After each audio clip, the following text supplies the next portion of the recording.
Hello, everyone, and welcome to the return of the Pools pod.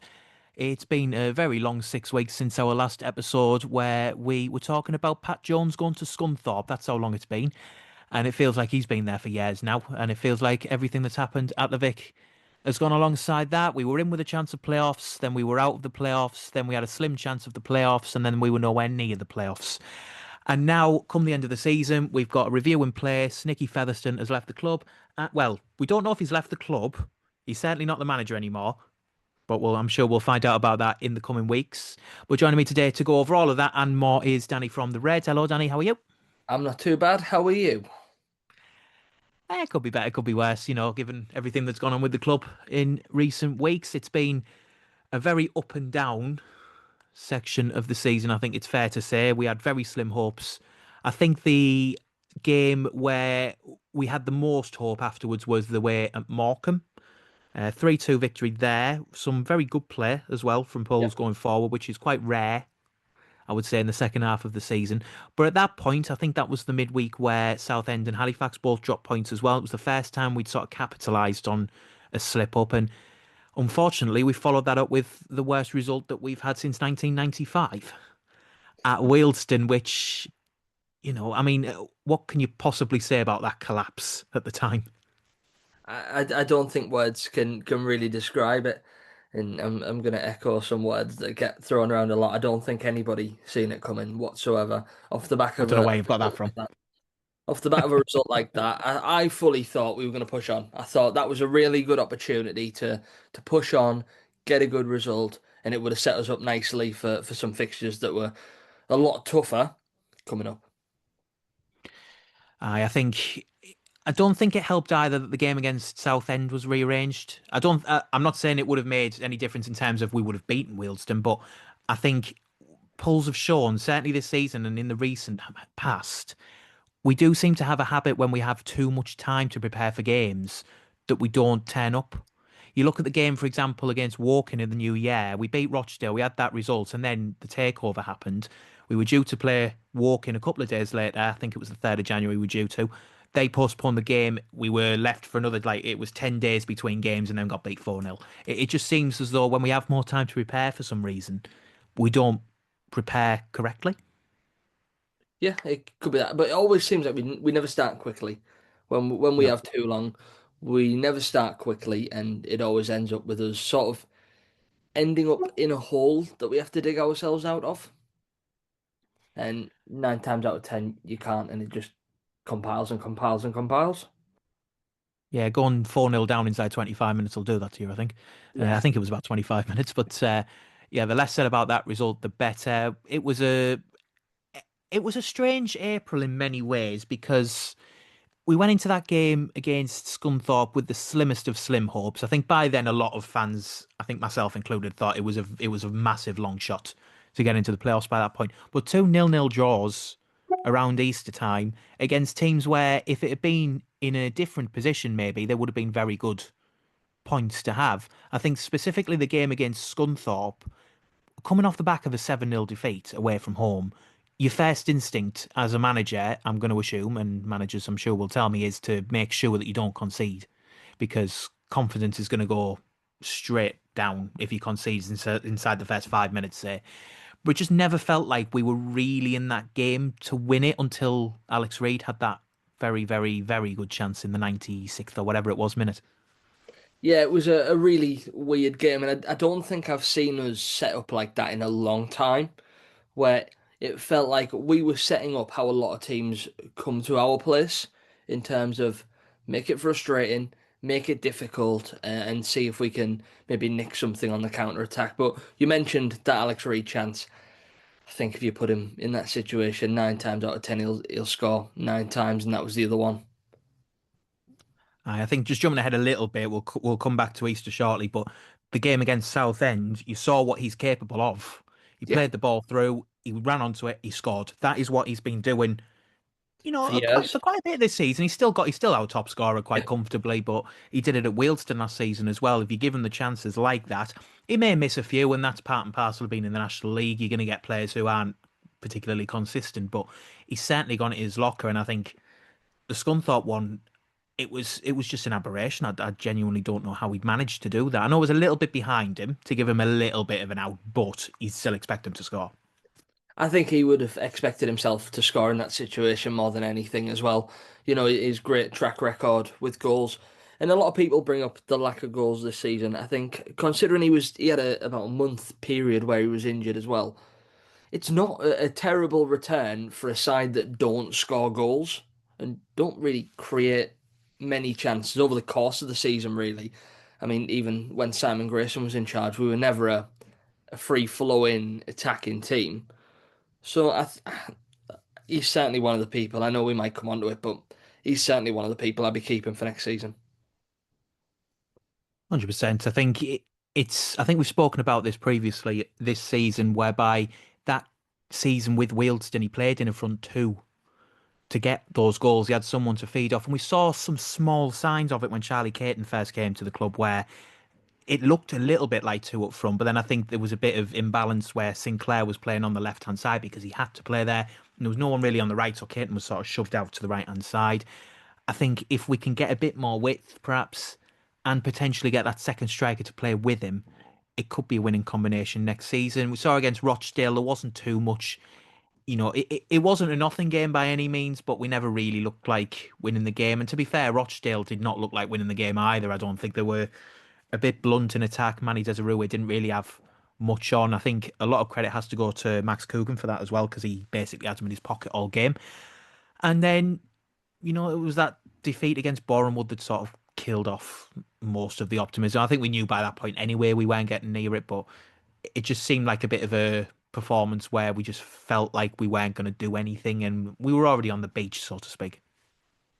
Yeah, that was a real sort of kick in the teeth, that performance, I think, in terms of all of the players on that day are miles better than we were against Bournemouth in terms of on the ball as well. We'd never really got anywhere near them in terms of they just played around us quite regularly in that game. But it is the National League. Those sort of games do happen.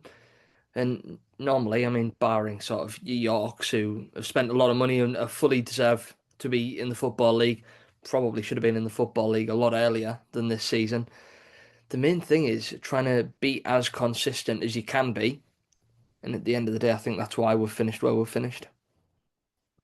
Yeah, it was then I believe it was the week after Bournemouth that Nicky Featherstone was announced to be leaving the managerial post. He's not yet left the club. Landon Smith has left that slightly open to interpretation. At the moment, he said that there may well be opportunities inside the club, but it may well be that Nicky Featherstone decides that it's time after the length of time he spent at the club to have a fresh start elsewhere and perhaps pursue a managerial role a bit further down the pyramid. But the team did seem to respond to that a little bit. We beat Forest Green, we beat Southend. We tried our best not to beat Southend, but we did beat Southend. And there were signs there that some of these players could click going forward because, as we've already said, there hasn't been too much sort of in the last month or so, other than isolated performances where it looks as though we've been very cohesive going forward. We've been okay at the back, with the exception of a couple of games, but in those games, particularly the Southend one, some of our attack and play was very, very good. Yeah, Sinclair and Reed linked up absolutely beautifully against Southend in particular. That sort of first 35 minutes of the second half, first half an hour of the second half, is probably some of our best attacking play we've seen all season. I Yeah. think the link up was brilliant. You mentioned Alex Reed in that performance. He was the Alex Reed we expected to come into the club at the start of the season and just really, really took it to them. And it felt like we were actually watching a playoff side in that second half. And then obviously we still nearly didn't win the game towards the end of it. But I think there's a lot of positives to take from that in terms of the play and going into next season. Yeah, 100%. I think it ended on a bit of a low note at Boston. Everyone traveling in pink for a couple of different charities, including the Alice House Hospice. And, it was a bit of a nothing game. It was always going to be a bit of a nothing game. Both teams have nothing to play for. And, other than the corner, there were a couple of corners actually. I think the first one was the same combination, Miley to Coogan, and that one was saved. The second one was an excellent header, brilliant delivery, and it's the sort of threat that we haven't really carried, not just this season, but throughout the last sort of 5 years or so, probably since the promotion season, whereby we went so long without threatening really from corners, and it gives them an extra dimension. If they're struggling in open play, as we have been for a little while, corners and free kicks, you've got someone who can put in an excellent delivery. We've got height in Coogan and McNally to name but two. You're going to give teams more to think about going forward if we can maintain that level of threat.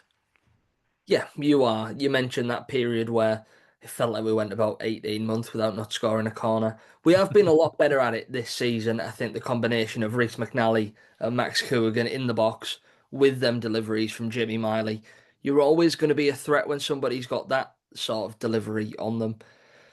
Coogan very unlucky not to score in the first half, as you mentioned, but that is again one positive that I would be looking to take into next season and probably just add to in terms of I need to see more of it because we know that that threat is there, but it's just a case of trying to see if we can do more with it. Even the likes of Tom Parks when he's on the pitch, he still adds that sort of dimension towards the back post.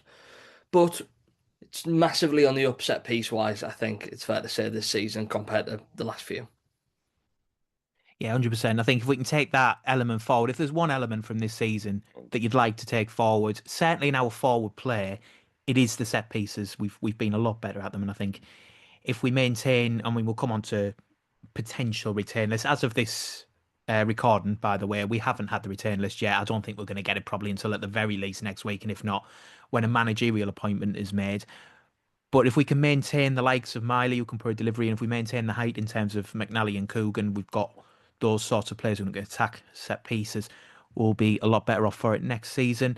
But again, it just seemed like a bit of a collapse, really. I mean, you said to me before the recording, there wasn't too much in the way of threat. It didn't feel like a 3-1 game, I think is what you said. So was it just the first goal that was the trigger at all? Like, was it a collapse? I don't know, we just looked like we never really recovered from the first one. And all three are real. You can look at them in two ways. The first one is definitely unfortunate because J-Ben slips. And I think that's just one of those things. You never know with a pitch like that if they're going to slip or what. So I think that one is fair to say it was unfortunate. The one that gets brought up a lot is the header in the box that was missed or the clearance in the box that was missed from Nathan Ferguson, which led to a very similar goal.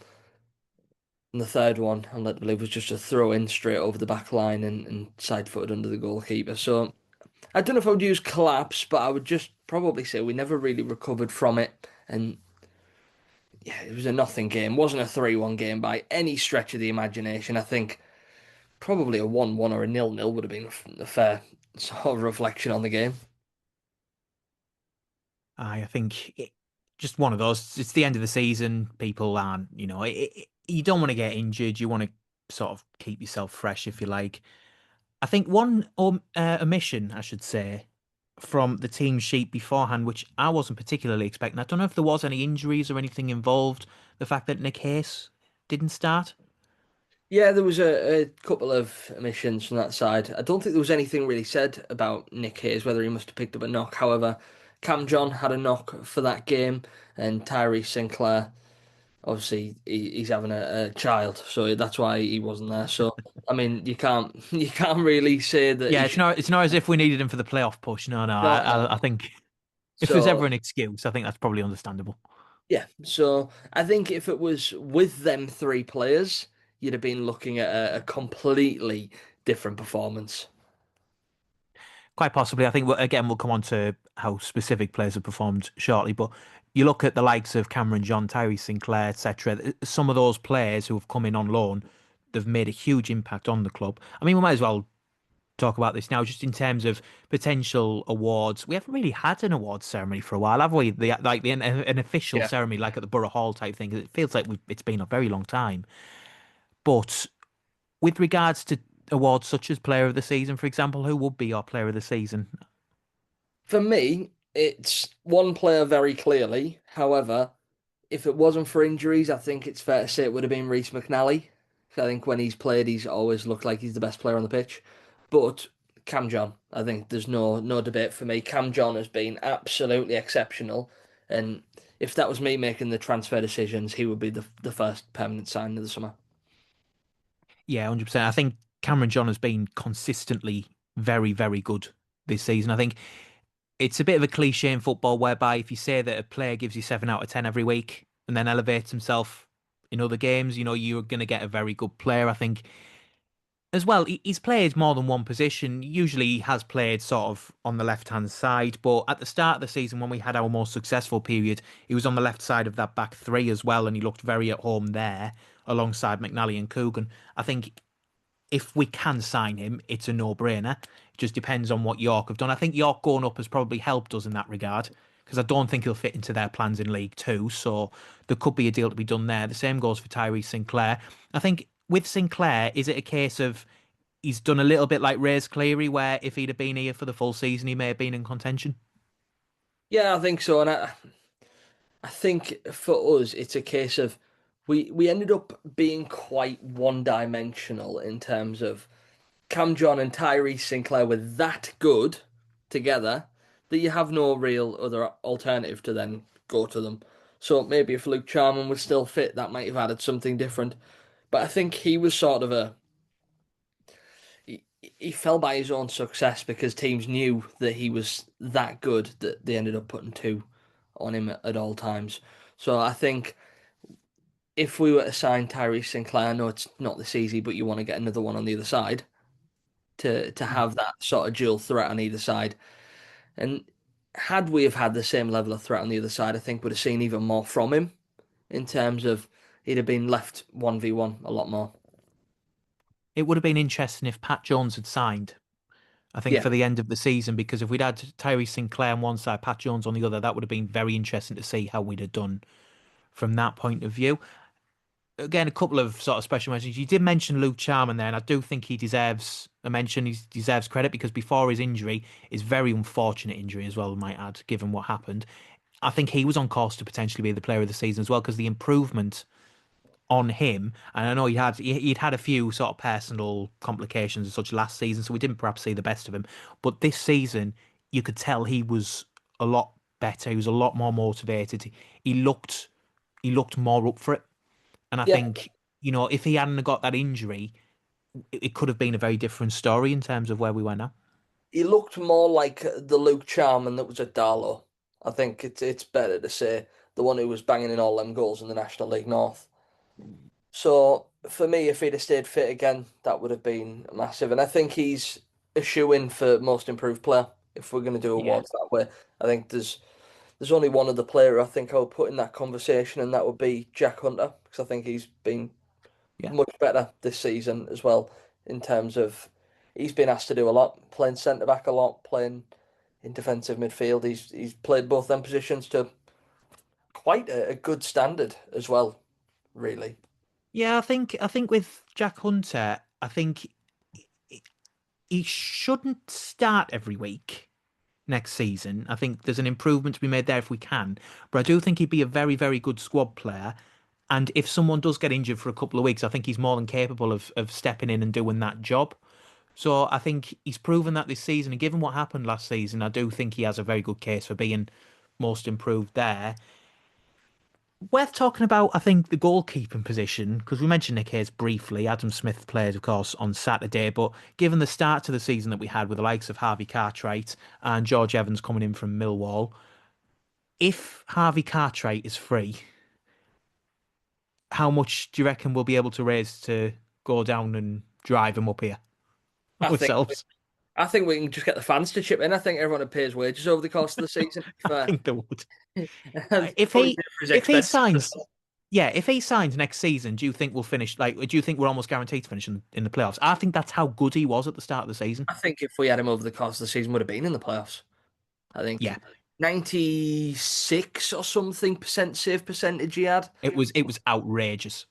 I mean, that is just quite, as you say, they're outrageous. You don't see them numbers. And I know he's had his own injury issues for a little while, but I think he'd be worth it. I think he'd be worth the it's gamble, certainly worth a punt. 100%. And also the fact of, I think, didn't he get injured taking a goal kick against Carlisle? Yeah, that was because I was there, wasn't I, for the radio? It was mental that because Obviously, we went 1-0 down quite quickly, quite early on, after we should have went 1-0 up even earlier. He had that goal kick, and straight away Yeah, you knew straight away because it was the same injury he'd had before. I think it was fairly obvious to everyone watching. It was in front of the Pools fans as well, so you could see the concern from the stand behind. And then speaking to Danny O'Connor afterwards, we all knew it was going to be one of those where he probably wouldn't play for us again because he would have been recalled. I think to be fair to George Evans as well, because we've said very, that about Harvey Cartwright, and obviously very Harvey good. Cartwright was exceptional when he was here, but George Evans settled in. He had to settle in quite quickly because the games that we had after Carlisle, we had York at home. That was his first game. It's not the easiest game to debut in, but he did very well for the few months he was here. And I think if we'd have had him all season, like from the time that he came in, I think we'd have been a lot closer to the playoffs than we are now. Yeah, I think we've been really unlucky and lucky in the same time in terms of goalkeeper over that period because both George Evans and Harvey Cartwright are players who are probably much better than the level we're at. Yeah, I think 100%. I don't think there's any debate about that. And again, that was a really unfortunate situation with George Evans getting recalled because of the Millwall goalkeeping situation. But even then, Nick Hayes, I don't think has been bad at all. I think that game against Truro, I know there's a lot of people who maybe not be his best fan, but he's made some ridiculous saves as well as there's been the odd mistake in there, which with 99.9% of goalkeepers at this level, you are going to get them. Yep. But that Truro game, if it wasn't for him, we wouldn't have won it. And there's a couple of other games where he's made some really, really good saves as well. So I think we've been quite lucky in terms of the goalkeepers that were found because it could have went a lot worse after the Harvey Cartwright situation. I mean, even when Harvey came in, I think we had about 2 days until the first game of the season. I think he signed, if not the Thursday, then the Friday. Yeah. Yeah. And So obviously we were away at Yeovil, so that was a yeah, bit of a trek for him to go on first thing, yeah. a lot of it was really, really late deals. But again, goalkeepers has been the one position for that you think with Pools where we've always had a good goalkeeper, I feel. To be fair, you've got to give a lot of credit to Simon Grayson and the backroom staff for that, specifically for the goalkeeper at the start of the season, because I mean, I remember saying myself, because I was one of them, we were all very concerned about the lack of a goalkeeper because we didn't want Adam Smith going in as number one as the coach. But to his credit, he did keep saying, we're waiting for the right one. We will get the right one. It's taken some time, but we're prepared to wait. And obviously, Cartwright came in and he was absolutely superb. So to be fair, you can't fault that at all. And I mean, if then you're gonna again, wait, you wait for somebody like Harvey Cartwright, don't you? absolutely, of course you do. And then if you're pulling out George Evans in at the start of October out of nowhere as well, that's another brilliant signing. I think with Nick Hayes, I think I'd be inclined to say that there could be an improvement in the summer, but I get that he's not long signed, so it could be a little bit difficult from that point of view. So we'll have to see what they come up with. I think he makes me slightly nervous.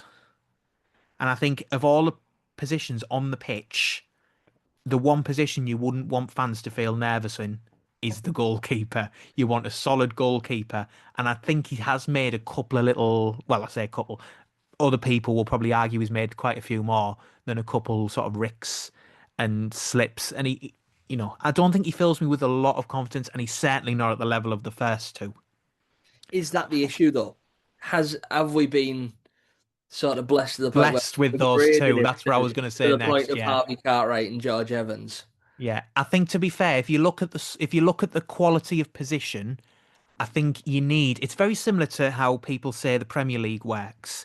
You need a top level goalkeeper to compete at the top end.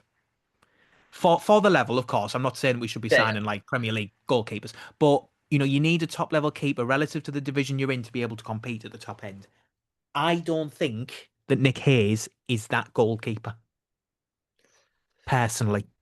I think your point is similar to the Rochdale situation, then, isn't it, with Oliver Watmough? I mean, he is the other alongside Harvey Cartwright in terms of one of the best goalkeepers I think I've seen at this level.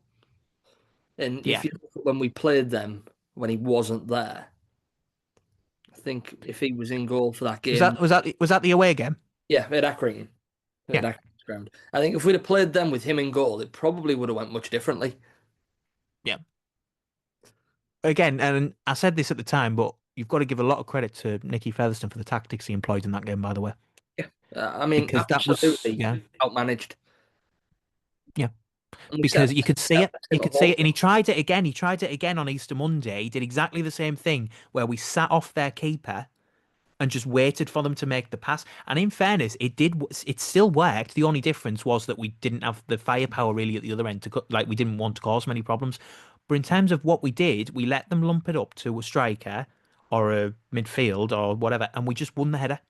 Yeah. And it was that easy. Like we basically stifled them for 90 minutes because they didn't really know what to do when we gave them time. And that is probably the best sort of set of results that we've had all season in terms of the fact that Rochdale finished second with 106, I think it was, whatever it was. You've got, you know, a draw in the circumstances, probably hopefully more, but a draw is still decent against Rochdale. The away game, going back to the subject of awards, would you say that that game against Rochdale away was probably the best result we've had this season?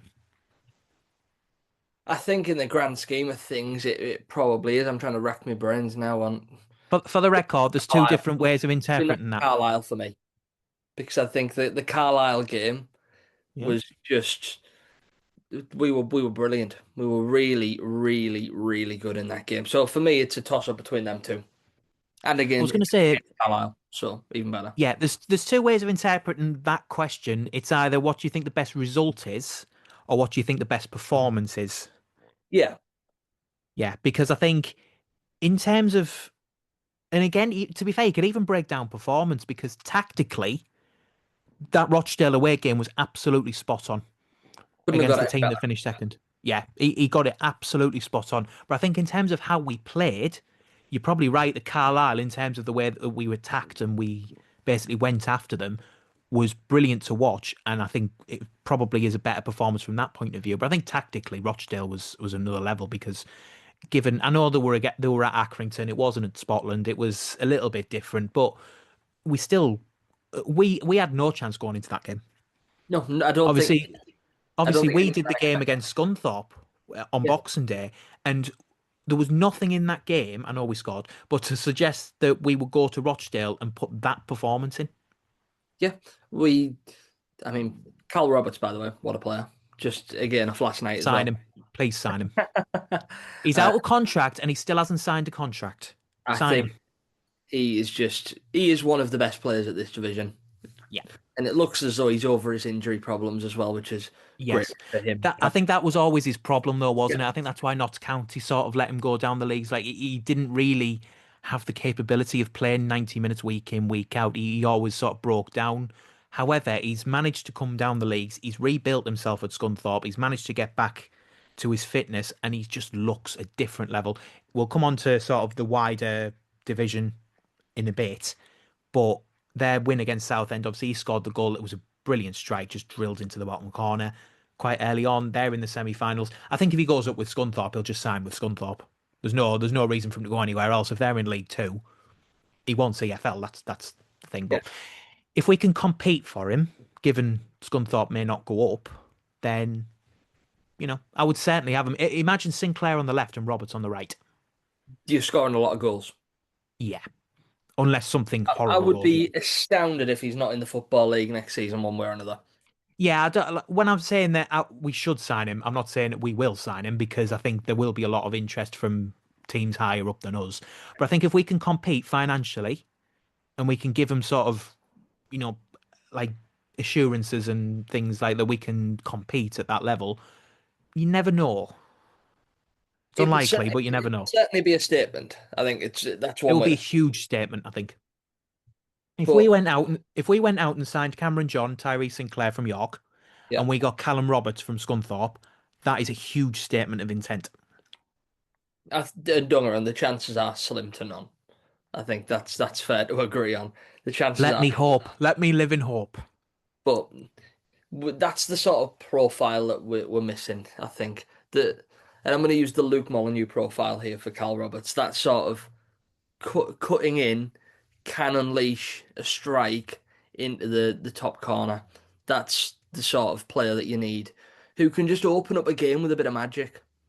Like that, when a game is, 'cause you do get a lot of them in the National League where there's nothing happening, it's quite dull. You may be taking on a newly promoted side at home and it's a little bit frustrating. You need a player like Sinclair can, who can just beat his man, get fans off the seats. Yep, and to put you on the spot, because this may be a little bit more difficult, unless one sticks in your head, what would your goal of the season be? Uh, Miley versus Truro is up there, I think. At home, yeah. Yep. Sinclair against Carlisle, that ridiculous beating two players, and That's the one that came into my head, to yeah, be fair. between it's between them two for very different reasons. Miley's from outside the box, great strike. Yeah, you can't really complain about that. But Sinclair beating the touch, beating two players, and then from a tight angle, should never be scoring from there if you're the goalkeeper, you'd think. But Yeah. managed to squeeze it in. Two different types of goals, two very good goals. Yeah, I think just to throw one out there for different reasons again is Reed's goal against Altrincham away. Yeah, I think that Because pass the to the pass from yeah. Miley was outrageous. And again, a bit similar to Sinclair from the tight angle, the finish was spot on pretty much. Like that was the way he would score, and he executed it very, very well. I'm always a bit of a sucker for a pass like a pass that can split the defense, Yeah. because we haven't really seen a lot of it recently. The Suppose. better we are, the better Jamie Miley will look. Yeah, I think it's fair to say. Like he's one of the few players, if any, our side, who I think you could drop into York and start every week. I think he'd have a very good case. I think you put him in a footballing team who are on the front foot attacking, you will see a very, very, very good player who is far better than this level. Yeah, and I think again we've spoken before about sort of using the academy and using youth, etc., and being able to build value. I think when you're looking at outside players such as Jamie Miley, if you can bring them in, they've got potential and develop them. And of course, we don't want to see these sorts of players sold on. We don't want to see them go. But where Landon Smith is talking about sustainability, etc., that is one of the lines. That's one of the avenues that they're going to go down. Is sort of not flipping players as such, but you know, being able to sell players on for a value that will then allow you to reinvest in the squad. And he just strikes me out of everyone in that squad that we've got on a permanent at the moment, loans notwithstanding, he's probably the one where if we develop him to the point, there will be clubs in League One, probably League Two, coming after him and willing to pay a little bit of money for him, and that will then help us further down the line. Yeah, as far as permanents go, the other person I'd be looking at there is Keane Foreman.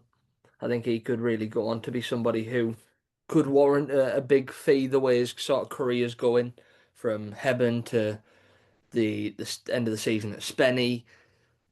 I would probably expect him to be loaned out again next season to that level to start every week. That would be the right move for me. Hmm. And it'll also be interesting to see what we do with Cam Darcy because he's out of contract as well. Yes, there was something, I think possibly the Hartlepool Mail, there was something about Campbell Darcy potentially moving on, but I think he said it was in the hands of the club, didn't he? I think he left it up to the club. He didn't say like he wanted away or anything like that. I think he just Yeah, said depends on what the club want me to do. yeah. I'd like to see him sign personally. Youth, if you can have players come through the youth academy, it opens up avenues to spend the money elsewhere at the end of the day, rather than going and signing a centre back from somewhere else that's been released within the National League or wherever. If you can bring them through the youth academy, and it looks as though our youth academy is going from strength to strength, by the way, the amount of sides we've got in that academy now. It looks Yeah. like something where we could get that sort of moving up the ranks, which everybody loves a homegrown player coming through. Everybody does. So Of it'd be course I do. nice to Well, see. it's not just that. You'll always have fans getting behind the player because Yeah, they're from the academy. yeah, So they'll always be afforded a little bit more leeway as long as they're not making stupid mistakes every week. But they'll always be afforded a little bit more leeway because they're homegrown, because they've come through the academy, and people want to see them do well because they're from the academy and they're probably from the town, if not the surrounding area. So hopefully that avenue bears fruit in years to come. Yeah. I mean, I am kind of struggling with extra awards now because, it's not been an awards type of season, has it really? I think it's not been a terrible season, I must say, because ninth is not a terrible, terrible, terrible result. However, given the optimism at the start of the season, there was a lot said, and I'm pretty sure I said it. I thought we might finish seventh, sixth, or seventh. Yeah. So we're not too far off that. But when you look at the points difference, it is a little bit further than that. It is also unfortunate in terms of how many points the playoff sides have picked up this year. Well, that was going to be my next point because if you look at the comparison They've between the only been a few season, points off. yeah, like the season where we went up, we got 76 points. I'm pretty sure that was enough for fourth. How many have Southend got in seventh this season? Same, isn't it? Or not far off. So, sorry, it's not Southend, is it? It's Forest Green, I think, who finished seventh. Did they? I thought Southend not. It Not Southend and Forest Green both finished on the same points, but Forest Green finished seventh. Wow. Yeah, and they're Yeah, I'm playing Boreham imagining Wood. it's around the same sort of point total, about Uh, 76. it's 81. Oh, So Forest Green and Southend both on 81 points. Scunthorpe on 82. Then Boreham Wood finished fourth. Obviously, we finished fourth on 76. Boreham Wood have got 90. And ridiculous. Carlisle third on 95. Then you got Rochdale 106 and York 108. I think Sutton won. Obviously, Sutton won the league the season we went up, and I think they got about 84, 82, 84, something like that. For playoffs in that season was 69 points. Yeah, well, Bromley Probably wasn't it? Because snuck we in on played them. six. And Chesterfield. So 70 points, depending on goal difference, would have been enough to get you fifth in that season. Where Halifax have got 70 points this season, and they are 11 points off the seventh. It's ridiculous. But The this quality in the division this season has makes the been case for exceptional. three up, three down, doesn't it? It Oh, is absolutely. such it's such a tough one because if you're in the Football League, and I'm guessing, I don't know how this all works, but I'm imagining they would also have to vote on this because it Yeah, they directly do. Yeah, affects them. That you're not going to vote for an extra relegation spot, are you? Like realistically, unless you're somebody like us who've been through the trials and tribulations of the National League, you're going to want to but the have the thing, best chance of staying up. yeah, but the thing is, there's going to be a lot of. I mean, I haven't got the League Two table in front of me now. I could do it in a minute, but there'll be a lot of teams in that league and probably in League One that have had to do this. Yeah, even Go the up. Lincolns of the world who are now moving up in the Yeah, they've Championship. done it. Stockport in League One. A lot Luton of in these League One. sides, if you do drop in, it gives you the easier chance of getting out of the division. And also, I think it'll get rid of this horrible bottleneck of teams that are far too good to be in the division. Like Yeah, York have been good enough to be in the Football League for a good few years now. And you yeah. look at sides that are in the National League that you think if you drop them into League Two, they're probably going to finish like mid-table or lower mid-table at worst. Yeah, I've made the point. I made the point last Tuesday when we played Southend. I was at the game. I made the point that York going up, because obviously they hadn't gone up at that point. But if York or Rochdale had gone up, they'll probably finish. They'll be pushing playoffs next season I think in York will League be Two. looking for playoffs again. I really do. And Yeah, it goes back to that stat that no team promoted from the National League has ever came straight back down. yeah. Bromley are another one as well. Obviously promoted this season. I think the first season in League Two was last season, wasn't it? So they've gone up in two seasons. The amount of teams that go up and are just comfortable. Notts County were fairly recently in the league. I think 5 years ago, something like that, 4 or 5 years ago. It was the Wrexham season, wasn't it? You've got Chesterfield who were seventh and fighting for playoffs. You've got Barnet who have recently gone up there ninth.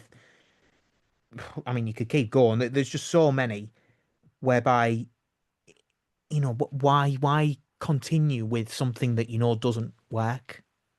It Yeah, just doesn't work. I mean, if you look towards the bottom of the league, because we will come on to that, Barrow, bottom, 36, almost inevitably going to drop because they're 3 points off safety with a game to go and they've got an eight worse goal difference. So it's highly unlikely they'll get out of it. Harrogate, 39, Crawley, 39. Newport 40, Tranmere 40. Am I the only one who's going to say that I really hope Tranmere come down because I'd rather not go to the other three? I want, I would like, and this is really, really selfish, Harrogate to come down purely because it's around the corner. As Have you much, ever been to Harrogate? many a time. I remember the game where Dimmy was playing for us in that game. Oh Christ, don't Yeah, remember any. Don't thingy anyone about that one. Good Lord. I think we played them about 3 times in 2 weeks. Yeah, Absolutely ridiculous. we But have a dreadful record at Harrogate. yeah, that game where Luke Molineux scored that worldie, that was a great. Is I that think the only time we've beaten them at I Harrogate? think so. I Yeah. really do. But I think if Tranmere and Harrogate were to come down, it just gets more northern trips in the Well, books. Barrow's almost certain to Yeah, come down, so you're only looking at one out of the other four, aren't you? You just don't want Newport or Crawley. yeah, I did Newport. But you That was know what? There would be a bit of irony about Newport, wouldn't there? Actually, Newport oh, or Crawley, Crawley. because they've Yeah. both been involved in our two relegation seasons. Newport the first time and Crawley the second time. And So seeing one of those two come down would be a bit of catharsis, I think. and the thing is, I'm gonna go back to this whole 3 up, 3 down thing. A lot of clubs, and as much as the National League is horror to get out of, it can sometimes be the best thing to Yeah. reset the club basically off a relegation, like rather than scrapping at the bottom of the league every season. Hmm. And I know teams in the Football League won't think that way because I know I certainly wouldn't want to think that way. But sometimes it can help. But from a selfish point of view, you say that Barrow pretty much are almost down, Yeah. Harrogate down. It'll make our life easier. Do you know what I'd love to see? Because the five teams I've mentioned there, you've got 36 points, 39, 39, 40, and 40. The next team above Tranmere is Shrewsbury, and they're on 49. So there's a quite a Yeah. big gap. So those five teams have been cut quite adrift. I would love to see what would happen if the top four in the National League, so that's sort of down to Bournemouth with 90 points. I bet all of those teams, if they played one of those teams in a Would one-off win. game, would Yeah. beat them comfortably as well. And that's why I think it'll be. I'm not saying I would ever want this because it's just I like the idea of actual promotions and relegations. But like they do in Scotland, where you Playoffs? you take on the side from the league above. Yeah. I think that'll be really interesting because I think the National League side would win 9 times out of 10. Yeah, the Bundesliga do that quite a lot in Yeah, their leagues where they have relegation playoffs, and they give the team the chance to save themselves basically. But it also gives the team below a chance to get in.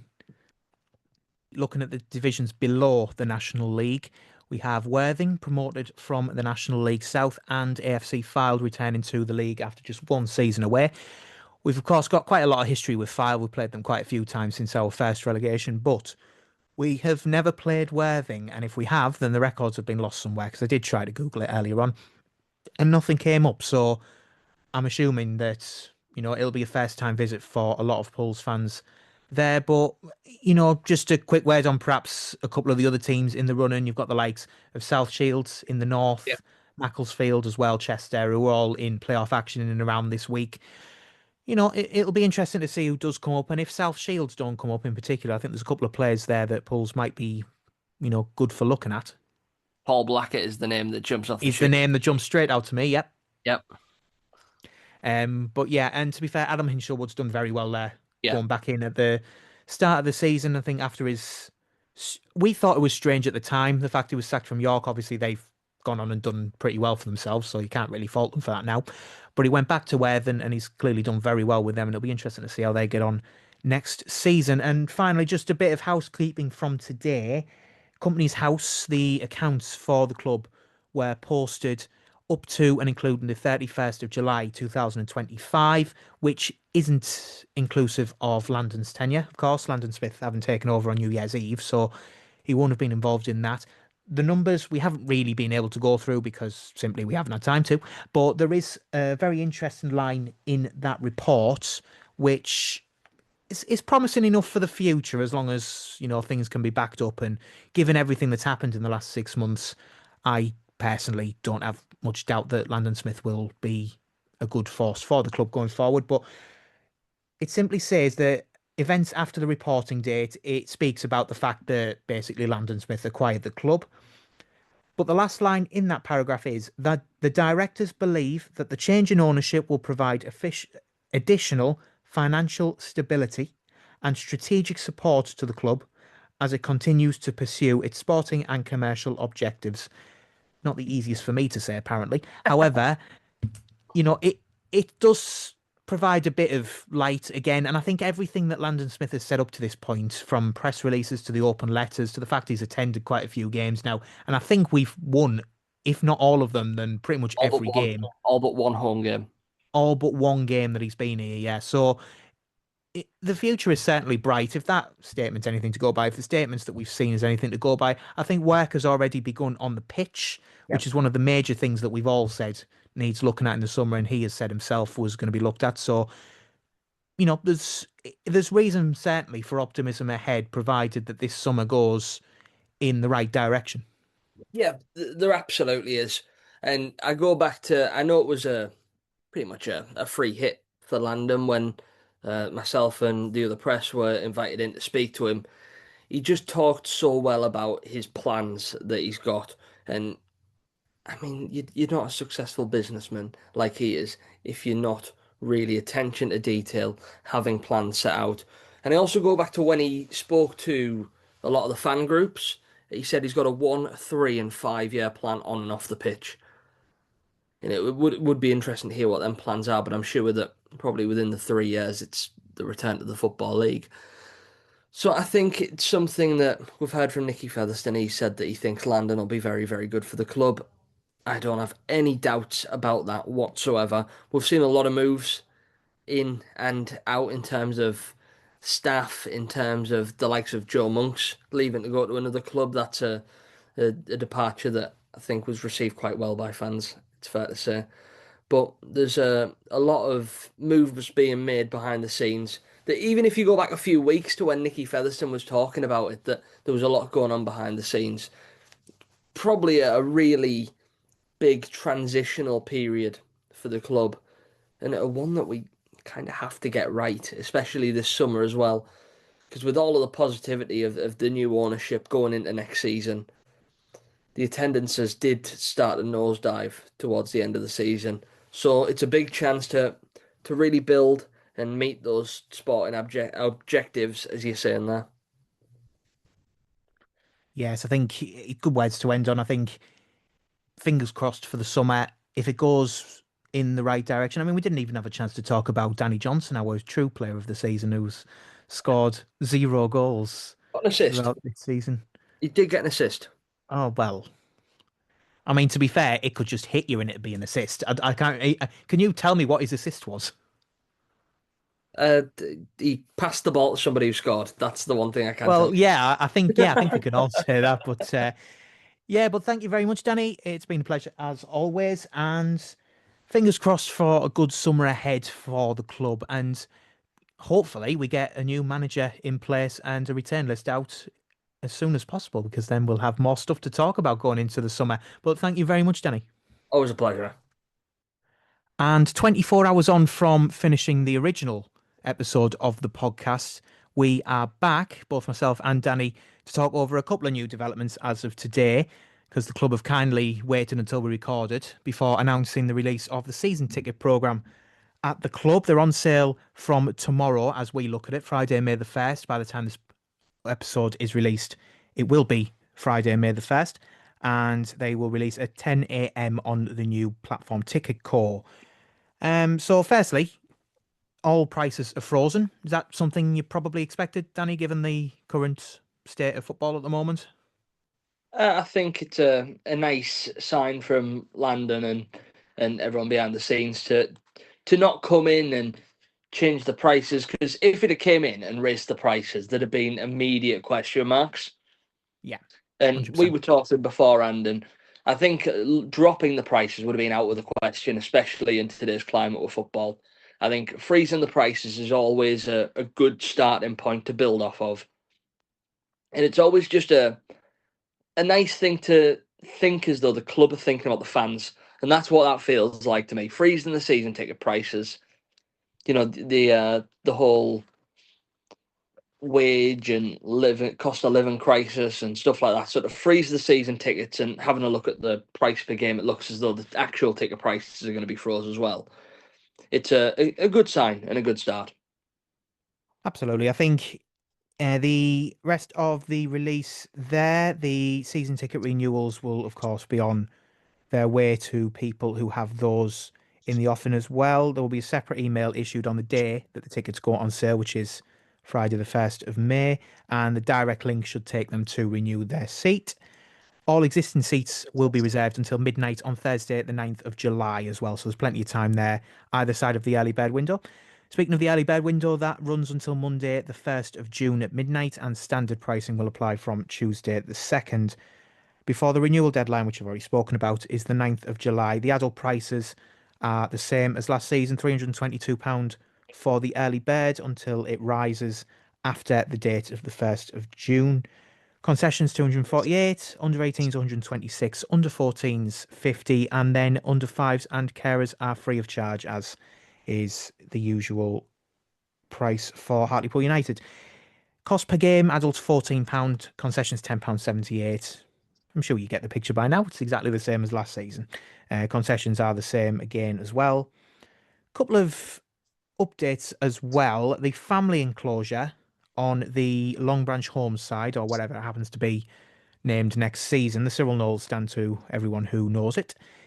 It will move from its current place, which is right next to the away end, to the other side towards the town end area. The club have said that that is a more suitable and family friendly match day environment.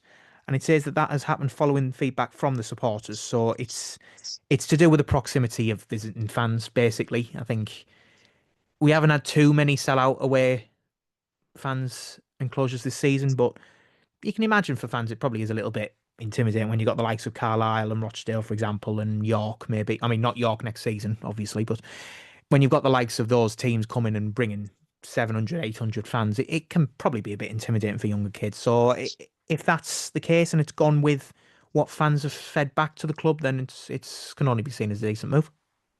Yeah, it goes back to what I was just saying about thinking about the fans, listening to the fans, which has been a major criticism over the last however many years that a lot of fans don't feel like they're being listened to. So again, it's a little change to a lot of people, but for the people who sit in that enclosure and have young kids in that family area, it'll probably feel like a really welcomed sort of breath of fresh air. So even just the idea of listening to the fans, always a positive. Yes, the supporter profile has been introduced via Ticketco as well. So basically means you can manage all of your tickets, access your purchase history. It says that you can create a trusted network with friends and family, well, whatever that happens to be. If you do sign up, because I've tried it myself and I think you have as well, it does mention future events of some description are being planned or experiences. I can't remember the exact phrasing, but it was I'm something along the lines experiencing, of, I think, the use. yeah, the experiences. Yeah. So it'll be interesting to see exactly what that means. A couple of ideas we did spitball things along the lines of the open training session that we've had before, but we don't have very frequently. So it may well be that that contributes towards that. The player signings at Christmas as well were a couple of player events, I think on Thursday night, if I remember rightly, where Santa was there and kids were able to go along and get some stuff signed. So things along those lines, it can only improve, along that lines, and it'll bring more people in, more kids in, be able to meet players and engage with whoever the manager may be. We'll come on to that shortly.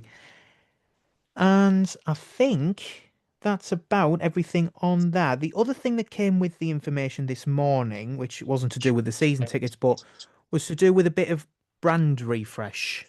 I think it's fair to say, because there is a new logo as the profile picture. It's similar to last time in that it still has the heart with the double lines underneath, but there is now a circular, what would you call it? Border, I think is Yeah, the right I word. think that's fair. I think that's fair. I was gonna say barrier, but it didn't feel right. But we've got a circular border, Hartlepool United in 1908 to the left and right of the heart.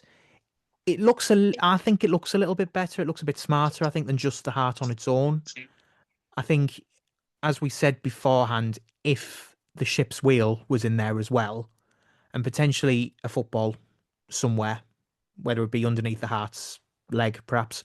But a couple of little tweaks and it probably would have been spot on. I think as it is, it's not bad. It's a canny effort. So if that's what we have to look forward to this season, then it's not worth mourning about. I think it's a decent effort.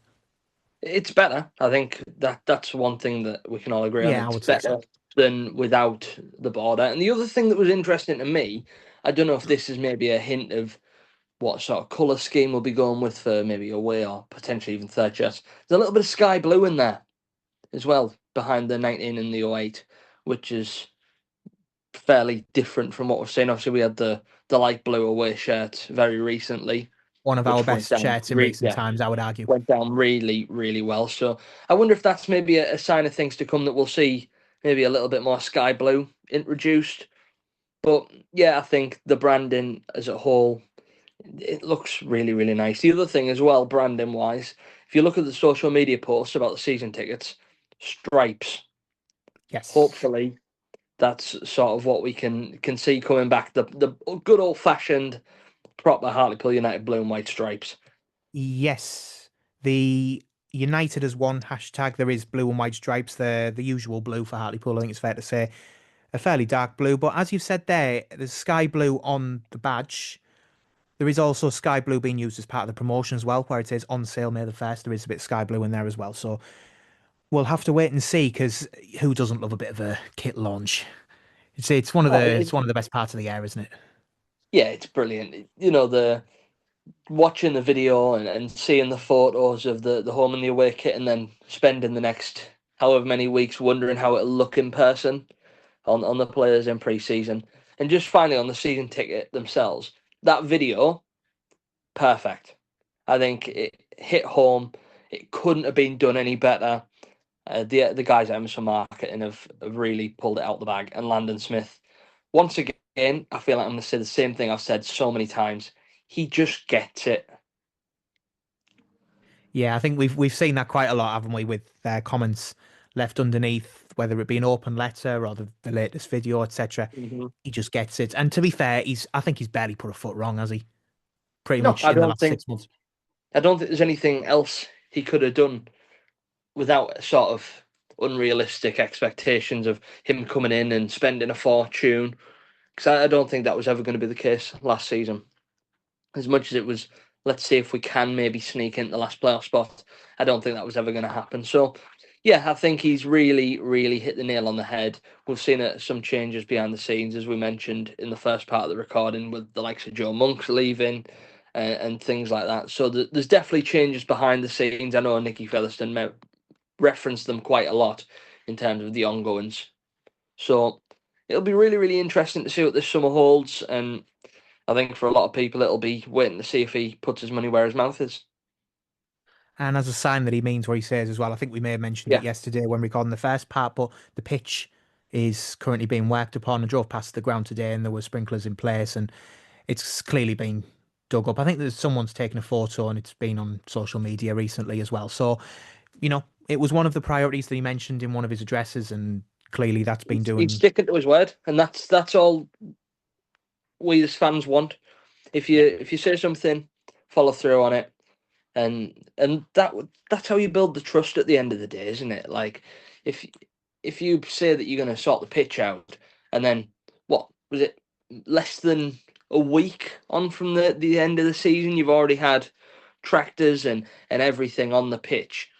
It's just a great start at the end of the day. It gives it plenty of time to make it right for next season. Gives you plenty of time because given the way that Pull's pre-season schedule usually works, we usually have a few away games at sort of local clubs first anyway. Yeah. So we don't usually play at home until sort of mid-July at the very earliest and getting on towards the start of the season. So, it'll give it plenty of time to be in the right shape to start the season and hopefully we can play, the football that we'd like to see. And I think a lot of managers would have liked to have played, but unfortunately it just hasn't been the case with what's been, let's say, a bobbly pitch at times this season. It's not quite Scunthorpe because whoever went to Good Friday, Scunthorpe away, that was a little bit different, I'd wager, in terms of the sand pits that we saw there. But certainly it should be better come the start of the season. And we didn't speak yesterday because we did run out of time yesterday. But given that we're back again, there is a managerial change imminent. Well, we hope it's imminent Hmm. anyway. It should be at some point, you would think, in the next sort of couple of weeks, arguably, because return lists are starting to come out from other clubs, and it's very difficult to release a return list when you've got no manager in place who will be telling you who he wants to keep, etc. So hopefully that will come sooner rather than later. Is there anyone that you had in mind potentially? But the big name was Daryl Clark, wasn't it? You know, I've spoke personally to a former teammate, former assistant manager of his, and everybody has rave reviews about him as a footballing mind. So I think that would be a really good sign. Somebody who knows the club, I think that would be a no brainer. However, and this is going back to something I've seen across socials, I wouldn't be surprised to see a young up and coming manager. Given Bromby and Partners' track record at the clubs they've been at, that seems more likely in terms of what we could expect. Like if you look at Norwich, they brought in Daniel Fark while Stuart Webber was there. Huddersfield, they brought in David Wagner. Plymouth, they brought in Tom Cleverley. So all of these sort of teams have went with the fairly unproven, inexperienced name. So in that case, another name that was touted, which I think would be the biggest statement of intent, would be Conor Hourihane. I mean, that would be ridiculous. Again, also I think fairly unrealistic, but somebody of that mold who maybe hasn't had a load of experience, but has had experience higher. Yeah, for the record, Conor Hourihane leaving Barnsley, as you said, probably unlikely. And by that I mean I'd be absolutely gobsmacked if I he would. I'd turned be up at the Vic. stunned. And I'll be honest, I haven't heard that at all. I haven't heard his name mentioned by anyone so far because it's not something that I would. I mean, the irony is, of course, he was appointed at Barnsley after Darrell Clark. After being his assistant manager. Exactly, yeah. So that would be that would be a bit of irony if obviously we've all been saying Darrell Clark looks like a solid choice and the top choice and it makes sense and all that, and then we're going to appoint his former assistant manager instead. That would be quite funny. But you never know. It will be certainly Somebody a of that statement of mold, I intent. think, is more likely to what we'll see. Somebody who's had a good playing Younger, career yeah. and on their way up as a manager. Yeah, we'll have to wait and see. I mean, given the news that has come out as of this evening, by the way, which we mentioned before we start recording tonight, Adam Lakeland, who I would have been happy to take a pulse as well, mind Yeah, you, former, and I say former Halifax manager because he's dropped to Morecambe, which was a move that I don't think anyone saw coming, given the status of the two clubs. no, I think it's a terrific appointment to say the least from Morecambe. And if you'd have said that Adam Lakeland was leaving in the summer, he was leaving Halifax in the summer, where's he going to go? I would be saying the likes of us, maybe a team in the Football League, but to drop to a side that's just been relegated after being one spot outside of the National League playoffs, for Morecambe, that is tremendous. It's beyond. I mean, it's Conor Hourihane levels of appointment that I think in terms of Yeah, unrealistic. it's statement. That's exactly what it is. It's a Yeah, statement to say, look, we're not messing about. We don't want to be at this level for long. Let's make a little bit of a push. I think another name that was mentioned quite a lot when it was announced that Nicky Featherstone was leaving would be Adam Hinshelwood at Worthing. I've highly doubt that he'll leave Worthing now. Known to the club before leaving for York, he then went back to Worthing and got them promoted. They'll be in the National League next season. I can't see him leaving there now, given that he's clearly settled at the club and he clearly loves the club. He went back for a second time. So, I think he's probably out. Rob Elliott, I think, is a younger manager who was mentioned as well, and he will probably fit your description in terms of a coach making his name. And the job that he did at Gateshead in the second half of the season since coming back was exceptional. I think he saw that in part in the early part of his reign where he came to the Vic quite early on, and they Hmm. dominated that first half. They absolutely Until the red dominated it. card, until the absolutely stupid red card, Yeah, it's the red they card looked that like they were going to basically battle ruined us. them. Yeah, that Yeah, red card did for them. I think once that red card happened, we somehow, because we've never been that good against 10 men either, by the way. So I just thought, I didn't even think that much of it when the red card happened, but we seemed to take control from that point and just peppered them with chances until we scored 2 goals. I think, was it Matty Daly that scored the winner, I think? yeah. Two That was a goals in nice about finish, by three or the way. four minutes. Yeah. Great finish. But yeah, I think he would be a good choice. Whether he'd leave Gateshead, I don't know, because he's only been there for Again, I'd good be half the season. surprised if he left. 'Cause he had a He good does, stint yeah. there first time round as well. Yeah. So I would be surprised. We'll have to wait and see. I think if you're narrowing it down, Darrell Clark is probably a standout, but it depends on other factors. You mentioned Bromby and partners.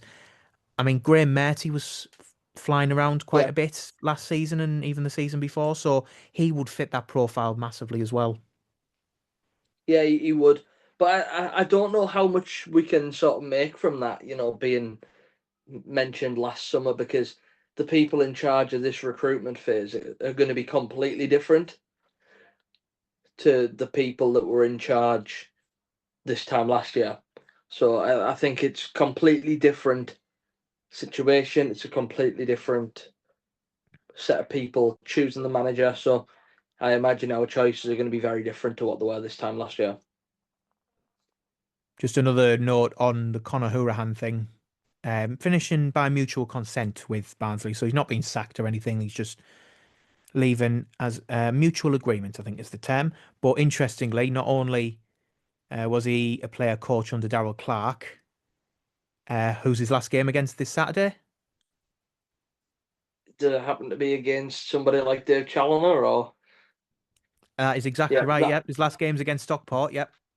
that doesn't surprise me. That just I mean, sounds I mean, does could it get any more weirdly sounds too adjacent to good to be Hartlepool true. United? It Yeah, sounds like it too just. good to be true.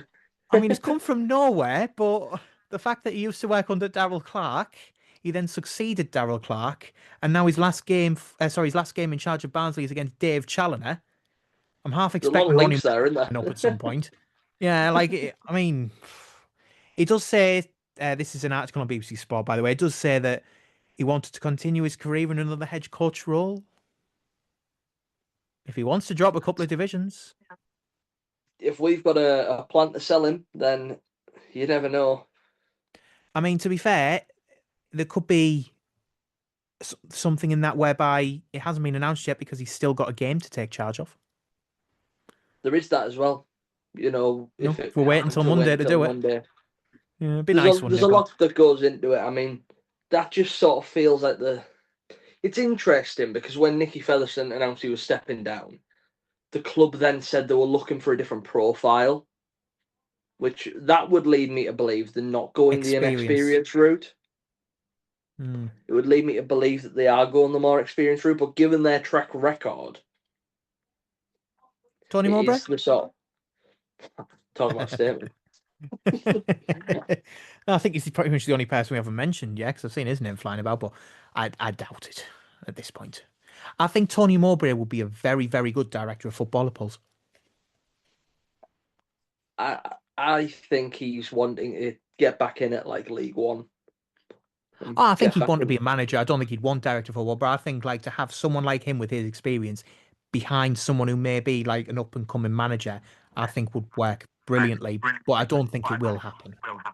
I do think though that we need to keep people around the club that know the club. I know this is a Yes. real split decision. Some people want a completely fresh set of new faces, but Pools is a very niche club that we've spoke about this before. That certain types of football work at Pools, certain types of football don't work at Pools. So having somebody, or even if it is just a coach or maybe an assistant, somebody like that who knows the club in the area would be a big step for me personally. I think if Nicky Featherstone does stay, I personally don't think he will. I think at this point, he seemed a little bit sort of downbeat and upset about the way things have ended. I think he would have liked to have been given the chance with a summer and a new set of players potentially. But I think he probably will look for a clean break elsewhere in perhaps a head coach role. and drop down maybe to National League North, etc., to do that.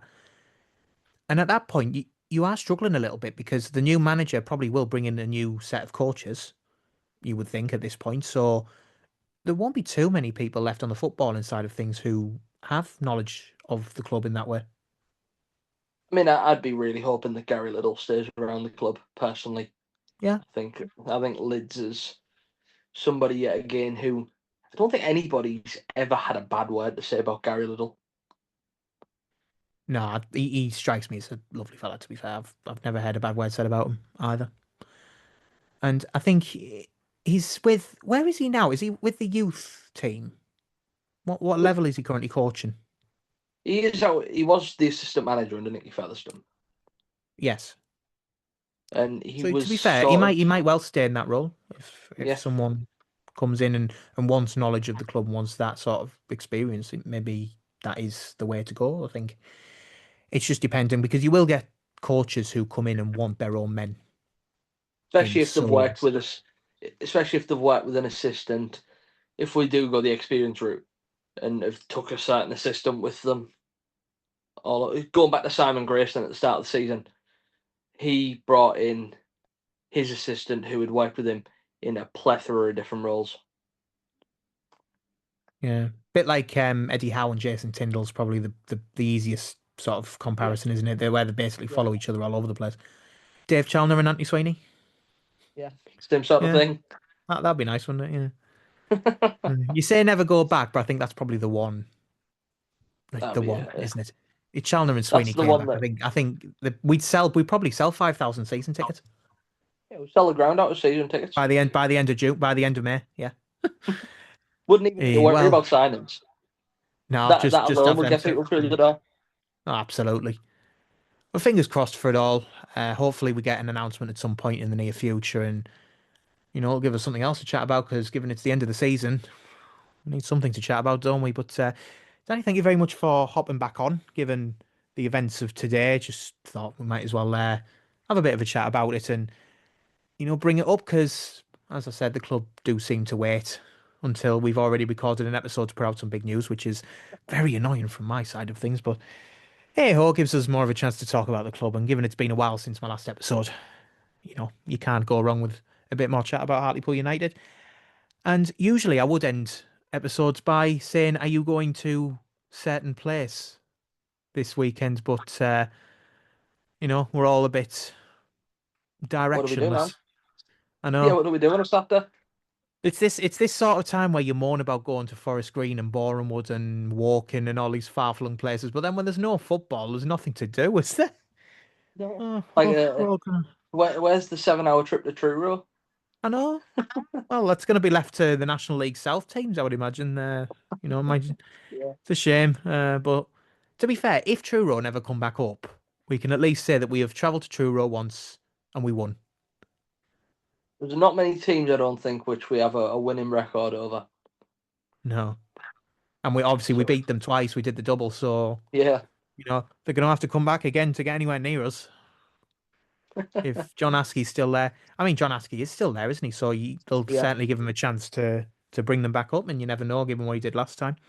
I think given the playoff scenarios in those leagues, because to be fair, we did record the episode yesterday night, or the episode part yesterday night. We recorded it before the results happened. So Boreham Wood beat Forest Green, which means that Carlisle play Boreham Wood and Rochdale play Scunthorpe on, I believe it's Sunday. Yeah. It's either Sunday or Saturday. Yes, it is Sunday. And then in the National League North and South, you've got Macclesfield who scored I think it was 98th minute winner against Chester. A bit of a sickener for them. They're away at Kidderminster. You've got South Shields at home to Buxton. These are all Saturday games. Torquay against Dorking and Hornchurch against Weston-super-Mare. So one team from the north and one team from the south. If you had any preferences, Dorking. I never got to do that one last time round. Plus, Mark White's always great value. Uh, Mark White's usually and I think suspended for some reason. in the north, just the South Shields, it's dead close, in it? Yeah, but I kind of want South Shields to stay down just so we have a chance of Paul Blackett and other players. That is I'd like true. Macclesfield. I would like Macclesfield to come back up because I think they're like when they were up the first time, they were our first away game in the National League, Macclesfield, And I at think Moss Rose. they're a club that could come up and push on again because Yeah, they've got they the backing too. we drew 1-1, and do you know who scored Oh, for I'm us? sure you'll tell me. Who was Yep, it? Jake Cassidy Wow. scored the equaliser. Yeah, that shows Now you. that's I going mean, back. you look back at that season, some of the players that we had. Yeah, I would much rather not. Well, Louis Lang, anyone? Yeah, I That know that mistake that against Guiseley at home.